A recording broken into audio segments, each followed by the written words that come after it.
Substack 7. 1, 2, 3, 4, 5, go. Substack 7. Can AI speak to the human heart? This is a question which Roman Catholic computer scientist Tim Clark asked in his recent article in the National Catholic Register. The mere fact that this question is even being asked is a stark reminder of how far we have already traveled down a potentially dangerous path. Back in the early 1970s, when I eagerly hung up my slide rule to pay a whopping $250 for a Texas Instruments electronic handheld calculator, I don't recall anyone asking whether this calculator was going to speak to my heart. By the way, that amount of money was a fortune to a poor undergraduate student.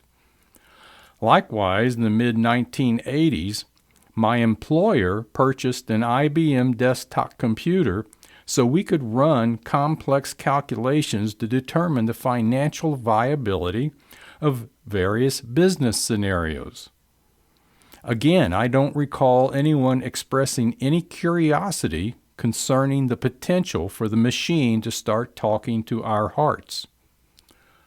And finally, as a very late adopter, I finally broke down and bought my first iPhone in 2019. And I marveled at how it had magnitudes of greater processing power than the IBM mainframes I used to run in graduate school in the 1970s in order to run. Okay, let me do that paragraph over. And finally, as a very late adopter, I finally broke down and bought my first iPhone in 2019 and marveled at how it had magnitudes of greater processing power than the IBM mainframes I used in graduate school in the 1970s to run massive quantum mechanics programs for my graduate research. I've never had any concern that the iPhone might speak to my heart, although I admit to often wondering who is listening into everything I say in the presence of the phone. But AI is now a reality in our lives, and here we are asking this question. This question changes the conversation about AI from one of morals and ethics and copyright laws to one of what truly differentiates man from the machine. That differentiation, which is pretty easy to describe today, is going to become more difficult as the behavioral aspects of the machine grow closer and closer to the typical human behaviors. And oh yes, as the machines become nearly indistinguishable from humans in looks. Do that paragraph again. But AI is now a reality in our lives, and here we are asking this question. This question changes the conversation about AI from one of morals and ethics and copyright law to one of what truly differentiates man from machine. That differentiation, which is pretty easy to describe today, is going to become more difficult as the behavioral aspects of the machine grow closer and closer to the typical behavior of humans. Oh yes, and as the machines become nearly indistinguishable from humans. We as Christians, as members of the earthly body of Christ, as joint heirs with Christ in the heavenly kingdom, need to be very careful how we address this question and other questions like it. And why is that?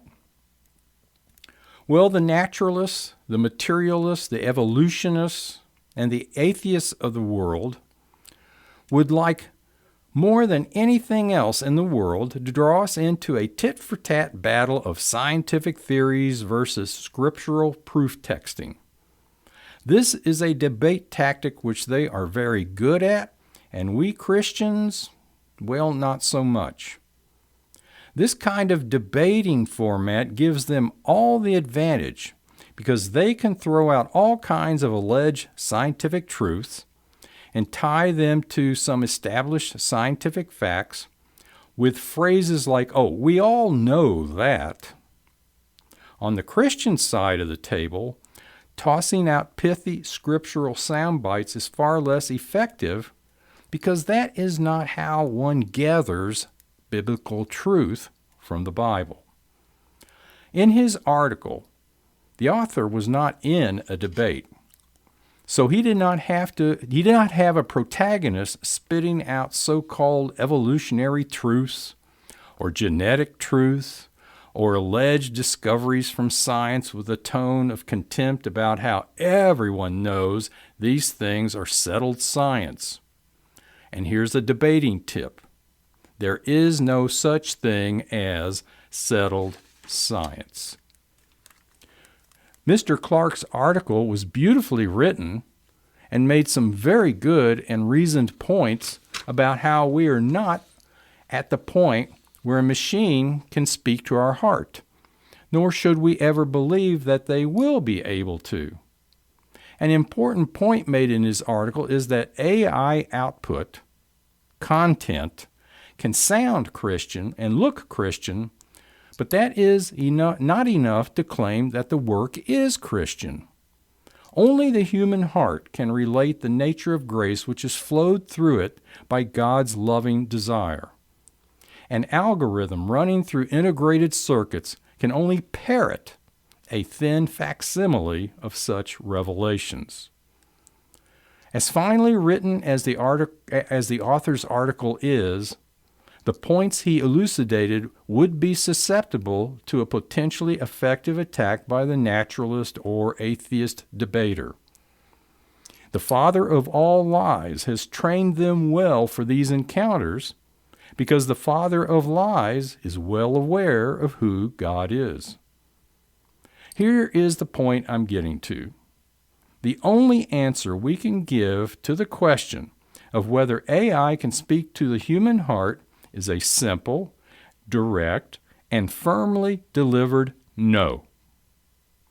We must deliver that message from the depth of our being in a total conviction of faith in the book of Genesis, chapter 1. We, mankind, were created by God in His image for His purposes, and the machine was not. This is the critical piece of high ground that we cannot concede under any set of circumstances. It is the high ground of objective truth, to be perfectly guarded in our hearts at all time. And so why is this so critically important? The naturalist concept of creation declares that all matter and energy in the universe exploded or erupted from a point of singularity about 14 billion years ago. After millions of years, the universe cooled sufficiently that stars, planets, and galaxies formed. Millions of years later on Earth, atoms combined to make molecules. The molecules got more complex, and eventually a one-celled creature emerged from somewhere. And hundreds of millions of years later, plants, and animals appeared, and eventually, through evolution, mankind appeared. Though weaker and slower than many animals, his superior mind equipped him to survive and thrive. The workings of his brain allowed him to create the notions of purpose, self-awareness, and consciousness to help him make some sense out of life. In the naturalist view of creation, there is nothing special about mankind. Read that again, carefully. Just like the rocks, the plants, and animals, he is made up of subatomic particles which make up atoms, which make up molecules, which become complex enough to make mankind according to the physical laws of the universe. Nothing more special than that. Nothing eternal. When he dies, he dies. He ceases to exist. Within this decade or the next decade, AI technology is going to deliver human-looking robots for general consumer use. You will buy them through Amazon. They will look perfectly human. They will act, talk, converse, and work like human servants, only better. They will be programmed to do the routine chores around your home. They will never get tired or sick. They will never need a day off from work. You will be able to train them to meet your specific requirements for service. These robots will not need to be computationally complex internally because they will be tied into networks of data centers by the internet and cellular communications for all the processing power that exists in the world. At some point, social justice advocates are going to rally around robots to promote robot rights. Let me do that again. At some point, social justice advocates are going to rally around robots to promote robot rights. It will start out looking much like the animal rights movement. But as they successfully push back the boundaries between human rights and machine rights, the ultimate goal will be full equality. Natural personhood rights, not just legal personhood rights. Among the arguments will be the notion that there is nothing fundamentally different between humans and advanced AI robots. We consume energy to function. We work, we learn. Advanced AI robots will be programmed to suffer, to feel hurt, to feel abused, to experience remorse for actions. Activists will argue they are made from atoms and molecules just like we are.